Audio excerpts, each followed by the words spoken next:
Hello, I am Dr. Trilla Mays. I'm going to be going over the requirements to become a nursing student in the Associate Degree Nursing Program at Chipola College. So the main website, Chipola College, and then you would click on academics, academic departments, health science, nursing, and then ADN. So hopefully you have already been reviewing this site prior to watching this video. There is required vaccinations, and one thing students continually ask me is about the COVID vaccine, especially considering we live in Florida, but we do clinical in Florida and Alabama, so we need to make sure we meet the requirements for both states. COVID vaccine is not required to be a student. However, some of our clinical facilities may request either the vaccine or an exemption form. So I always tell students, if you don't want to get the COVID vaccine, just submit the exemption form. That is not a problem at all. Just make sure you submit that exemption form, and more information about that will come later. We do require drug and alcohol screening and criminal background checks, and it is a fingerprinted where you have to get fingerprinted for a federal background check. Here is the traditional cost estimate that you can look at. If you're a graduate of Florida Panhandle Technical College, that has a little different estimate. TEAS testing, so you have to do that at the testing center. We do not accept at-home testing. And there are prerequisite courses that are required. Here's a facts page. Here is the nursing student handbook that you can review. So currently, we're taking applications for Florida Panhandle for the summer, and then for the fall of 24 for associate degree nursing. Every semester this is updated, so we admit ADN students in the fall and in the spring. So when it comes to be for the spring 25 group, this will be updated for that new application. So when you go on here and you're watching this video, you will need to click on the ADN information packet, and then I'm going to click on this, and as you see, it says deadline fall 24, Wednesday, May 8th at 3 p.m. And you need to go through and look at this entire packet here. I am not going to go through and read it for you because you are an adult, you're a college student, you would have already taken English, so you know how to read and how to comprehend what you are reading. But just scroll through each thing. These are a list of functional skills. In other words, as a nurse, you need to be able to see and hear, not be colorblind, be able to bend and squat and stoop and carry and lift. So, if you have any type of disability, please check with the disability office. Some disabilities we can accommodate for you to become a nurse. Some disabilities we cannot. So it just depends. Remember, ADA is reasonable accommodation. So if we can reasonably accommodate your disability, we will. Now there are three components: classroom instruction, skills lab, and your clinical at one of the facilities, which could be here in Marianna, it could be in Chipola, it could be in Panama City, it could be in Dothan, Alabama. So expect to travel to your clinical site. Make sure you have reliable transportation. This is an example of the first semester. If you have not already taken the co-requisite courses, which I encourage you to before you enter the program, you will be taking your fundamentals course, which is 1020, geriatrics, which is 1280, pharmacology 1, which is nursing 1141, and anatomy and physiology 2. These are the contact hours per week. This is the recommended study hours to be successful in this program. So overall, you will be really working almost like you're working two full-time jobs between coming to class, going to skills lab, going to clinical, and studying 60 to 90 hours a week to be successful. That's one reason why we encourage you not to do this. while you're in nursing school, because that is 24 hours that you can use up here instead of having an extra 20 hours that you have to commit to studying. This is the entire nursing program, just the nursing courses, not general education courses, and how many credit hours and how many contact hours. Once you have been qualified in another nursing program before you start your first class and you have your schedule after attending orientation, go ahead and block out the time for your classes, block out the time for skills lab, block out the time for your clinical day, and block out time for studying. I always tell students, schedule your study time, because if you don't schedule your study time, you'll end up not studying. Here's a frequently asked questions page. So make sure you read this. If you send me an email asking a question that is on this page, I will say, please read pages 8, page 9, and page 10. Your question is answered on one of those pages. So if you have a question that is not on one of those 3 pages, then you can email me with your question. There's another estimated cost. And here's the ADN application process. It goes through all the requirements. Phase 2, your points sheet. So this is how you can see whether you're qualified.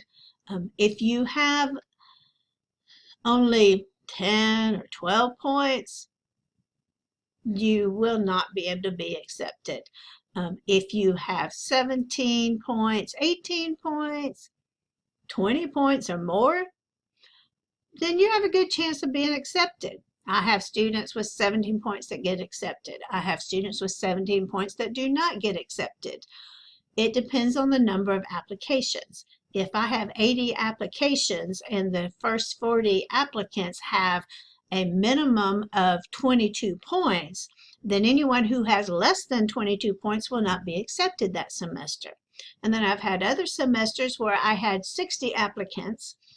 The first 20 had more than 22 points. The next 20 had 17 to 22 points. So students with a score of 17 were accepted. So in other words, the higher number of points you have, the more likelihood you will be accepted into this program.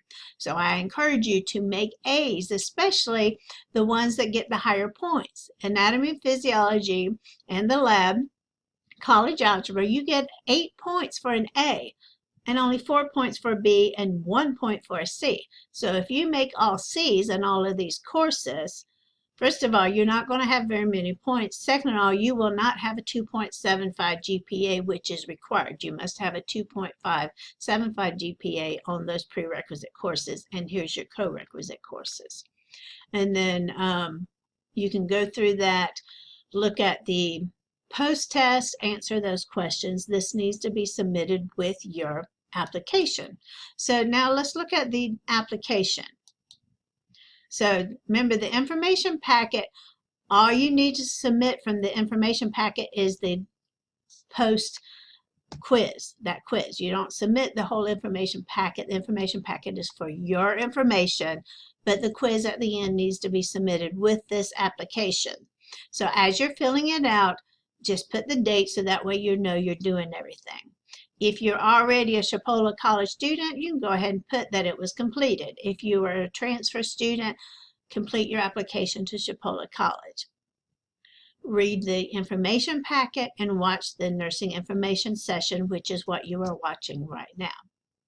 Complete the required prerequisite courses with a C or better, and I encourage you to make an A or B because that increases your likelihood of being accepted into the program. So you must have Anatomy and Physiology 1 and the lab, English, math, which must be college algebra or higher. So if you took statistics, we can accept that instead of college algebra. If you took college algebra and statistics, you made a B in college algebra, but you made an A in statistics, I will use your grade of A to help increase your chance of success and also increases your GPA. Math 1033 is not an acceptable substitution.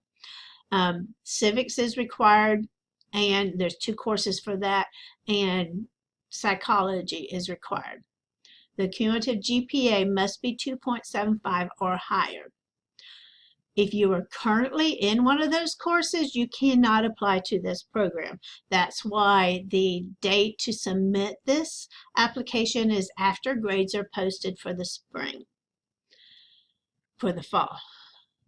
And same way with the applications that you submit in the fall for the following spring. If you're a first-time college student, not a transfer student, you must have completed the college orientation. If you're a transfer student with at least 12 credits, you do not have to have this course. It is your responsibility to make sure your official transcripts are submitted to admissions. Do not send transcripts to the health sciences and nursing department. They must go to the registrar's office because they are the only ones who can evaluate your general education courses. That also includes high school, technical colleges, and universities, technical programs.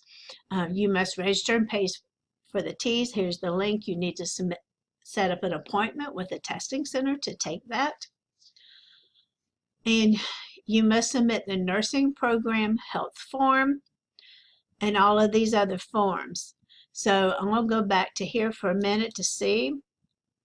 And click on that so you can look at that, because I went out of that for a second. So if you look at here all the way down, these forms must be submitted with your ADN application or your application will be rejected. So only complete applications will be reviewed. I don't care if you have 30 required points and a 4.0 GPA. If you do not submit these forms, your application will not be reviewed, and so you will not be accepted into the nursing program. There's a student health form. You can click on it to get the actual form. There's a mandatory immunization form. I will click on this just to give you an example. Here's your mandatory immunizations. It must be filled out by a healthcare provider. Your TDAP, that has to be done every 10 years. So if it's been more than 10 years since your last TDAP, you must have a new one. Or a TD. Some places will do the TD instead of the TDAP. And your doctor or nurse practitioner can assist you with that. MMR, chickenpox vaccine, hepatitis. There are 2 different hepatitis vaccines. One requires a series of 3, one requires a series of 2. So depending on which vaccine you receive, you must do the entire series. And you have to have a 2-step PPD. In other words, you get the PPD done, get it read, they write the results. 1 to 3 weeks later, you get a second PPD done, or TB skin test, get it read. If you don't want to have a 2-step PPD and whether have a quantiferin gold, in other words, a blood draw, you can go and get the quantiferin TB gold or T-spot in place of the 2-step PPD. But remember, you can't just say, I had this done on this date. The actual lab report must be uploaded in place. So, well, it'll be submitted with your application. Later, make sure you save all of this, because later you will register and pay for Castle Branch and you will upload it to your Chipola Castle Branch account. But for right now, when you submit your application, you must submit this completed. Now, titers.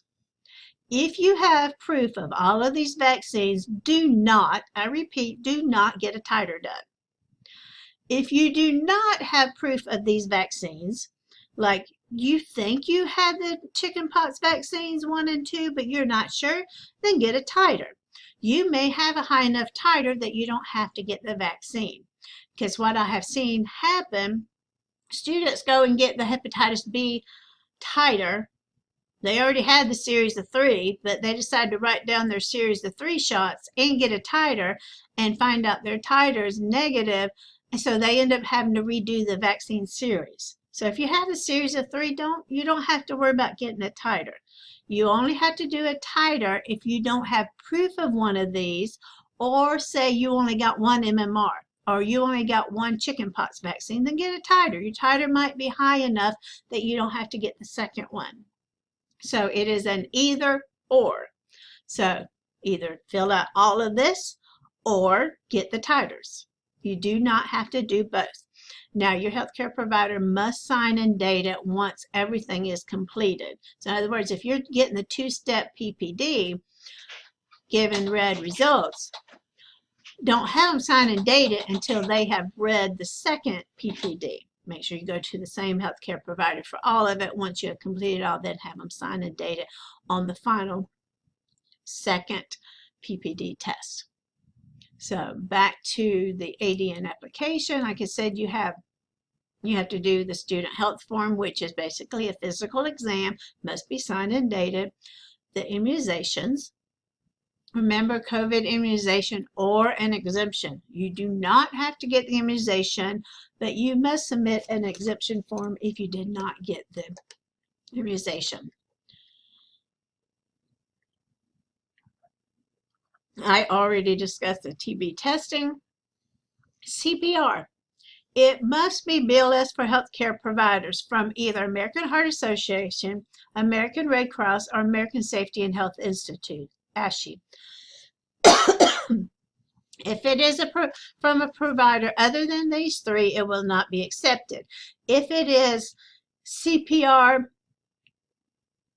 for lay people, like it's just CPR and first aid, that is not BLS for healthcare providers. It must be BLS for healthcare providers. There's also a medical release form, an applicant's acknowledgement that you must sign and submit with your application. The medical release form must be notarized.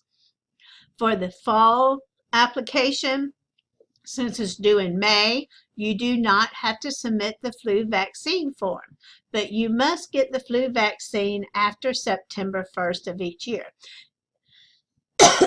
If you are submitting this application for a spring start date, then you must include the flu vaccine form because you will be submitting your application after September 1st.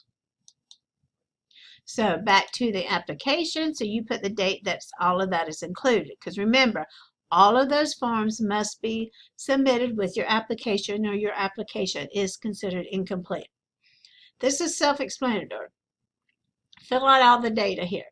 Write your name, all the information. Remember, because of FERPA laws, I will be sending everything using your Chipola email, because once you are a Chipola college student, you will receive a Chipola email. Background, if you've attended nursing program before, please write that on there. If you had a different name you use, make sure you include that. If you failed out of a nursing program, then I would not be able to accept you. So in other words, if the nursing program that you are leaving to come here would not accept you to return to that nursing program, then you cannot come to this nursing program. But if that nursing program says, yes, she can return here as a student because she only failed one course or she only repeated one course, and we would accept him or her back into this nursing program, then you can be accepted into this nursing program. Your criminal history, if you have been arrested or convicted. So maybe you're arrested, but you were not convicted. You still need to answer yes. So yes or no, and if you answer yes, then you need to include information. You need to include the disposition from the court. In other words, the court report.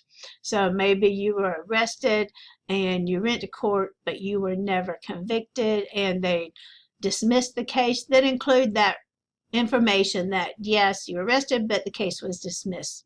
That's all you need to do. So which talks about down here. Final dispositions and arrest records for all offenses, and self-explanation of those offenses. Health history, which you'll also be submitting the full health form. Academic college performance. These are general education.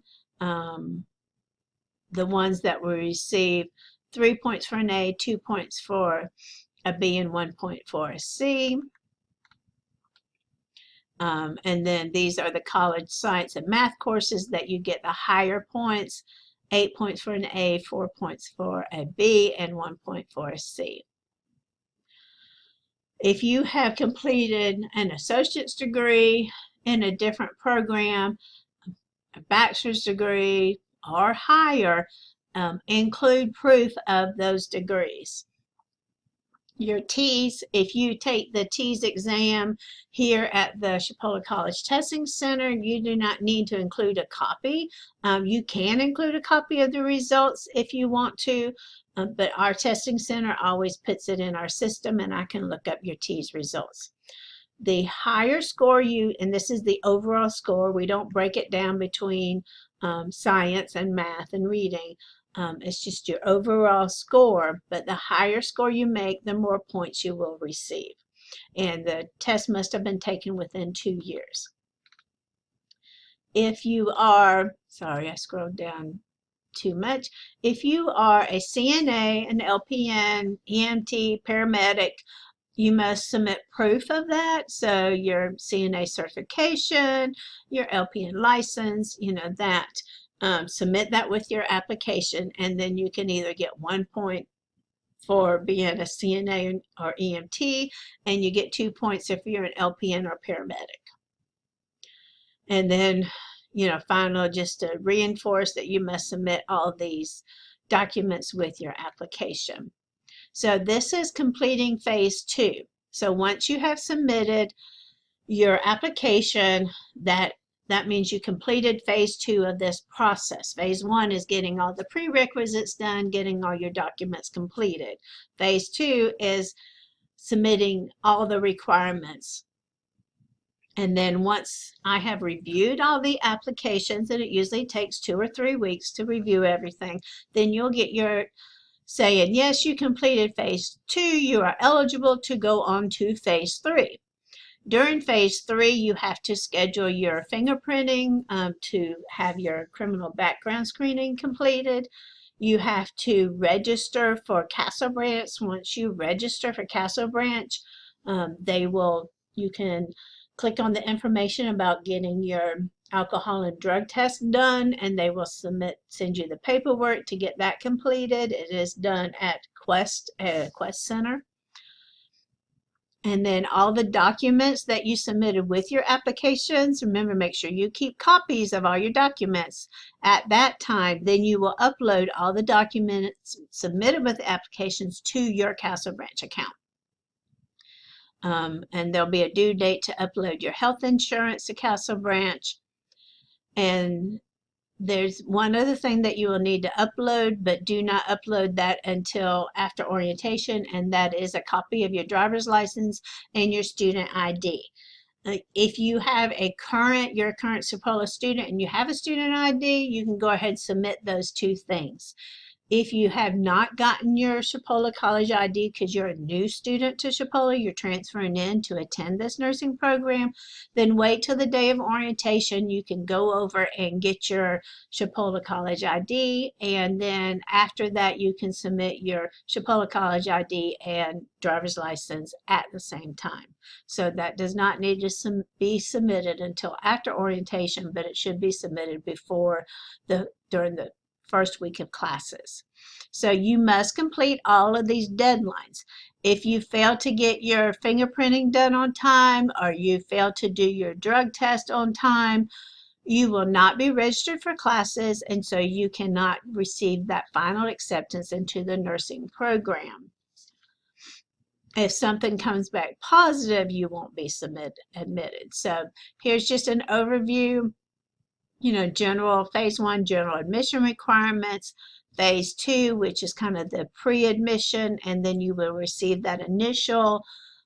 Here you've been accepted to go into the final admission steps, and then you must complete all of these. And finally, you have to attend the orientation, which is typically the Thursday before classes start. Sign and date that, and then you can submit And then you need to read each thing: initial, print, sign, student ID, and date. So all of this has to be turned in to me. You can either email it or turn it into my office by the deadline with all documents attached. If you have any questions, feel free to email me. It is faster to get a response from me if you email versus calling, because typically I can give a more detailed response through email. Sometimes I can send links or more information in an email than I can give to a phone call. So if you want a response, email me, do not call. That way you can get a faster response. So I look forward to receiving your application and accepting you into the nursing program if you have met all the qualifications. Thank you.